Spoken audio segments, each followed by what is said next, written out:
So many things led up to last night. I'm going to tell you guys the truth.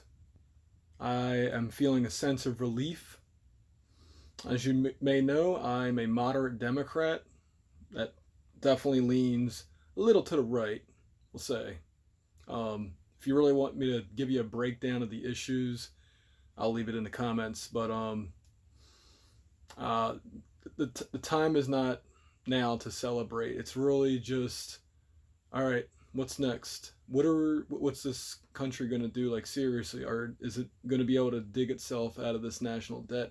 And before I forget, I'm glad Larry Hogan lost. Obviously, I think it sent a final message to him that his time in politics is done, and the people no longer like him. And there's many reasons why he lost compared to his two victories before.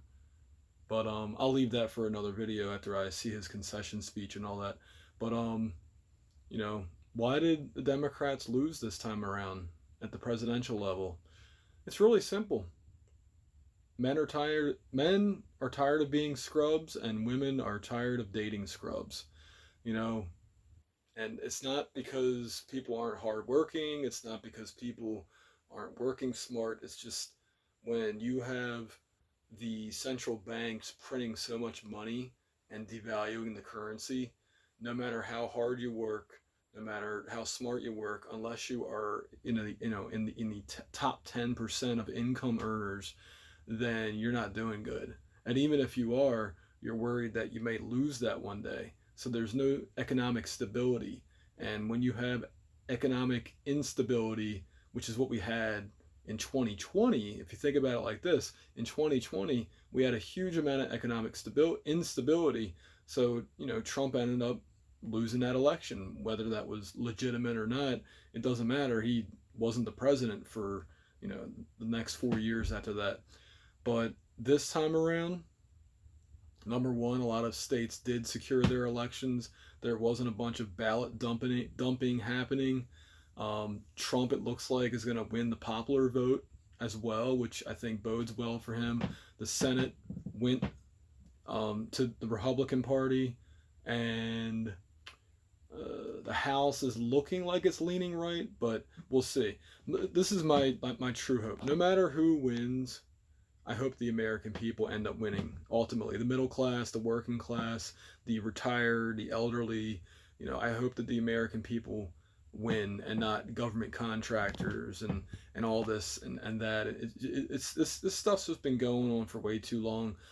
About 2 years after I graduated from college, we started hitting a economic recession, and it's almost like this country hasn't recovered from that, from the quantitative easing and the bank bailout, and just there was other bailouts that went along with it, and then we had the 2020 Wall Street bailout. It just seems like the average American is just tired of being screwed while the government bails out these losers and these corporate overlords who really aren't as powerful as they are, because if they were, their companies wouldn't be dying.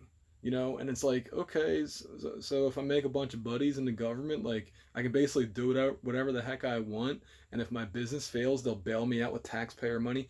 People are tired of that shit. Like, seriously, people are so tired of that shit. Plus, we have the wars going on in Ukraine, Russia, Israel, Gaza Strip, plus, whatever else is going on in the Middle East. We have so many things going on that people are just, like, tired of it.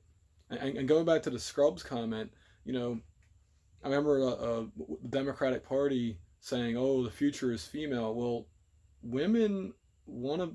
A lot of women want to have families, and they can't do that if they're the breadwinner and they can't work remotely, or they don't want to do that. Like, people, I believe, want to go back to the traditional nuclear family. But right now, because the economy, and by right now I mean, like I said, since like 2007, 2008, the economy's been bad. And that's why the birth rate's been down. This is not me just giving my opinion. This is statistical facts. Like, the birth rate is down compared to previous decades because of the economic instability. People can't afford to have kids. They can't afford to start families. And again, it's not because there aren't good, hardworking men and women out there. It's just that the currency devaluation. People shouldn't have to be spending 60% of their income on rent or a mortgage. Like it should be 20 to 30%. Like it, things should need to be going back in the 1990s, 1980s direction, and even before then. I think the golden era of the economy was probably in the we'll say late 60s, 70s, from what I understand. The 80s had some rough patches. The 90s were pretty good because of the dot-com boom. But at this point, the government needs to start like realizing that they need to start tightening their belts like the rest of the United States has had. Also, the colleges and universities need to stop it with their uh, disgusting ways with how expensive tuition is and how they are the roadblock to getting a good job. Like, no, that all needs to go away. That needs to go into the past. It's they, in addition to their tuition, have made it so that entry level jobs are difficult to come by because they have all these college students and graduates getting internships, and there goes the entry level job. So anyway, I've ran it too long. The Democratic Party, if they need a consultant, I'm available, and I'll tell them exactly why people did not elect Kamala or Kamala.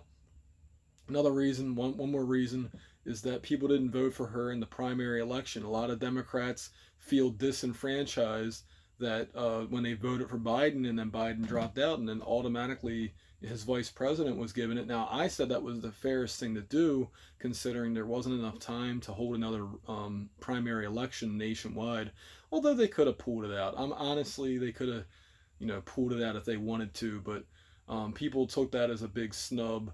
The reality is, when it comes to hiring somebody, you look at their resume, you look at their portfolio, you look at what they've done, and not what they say they're going to do, and that's about it.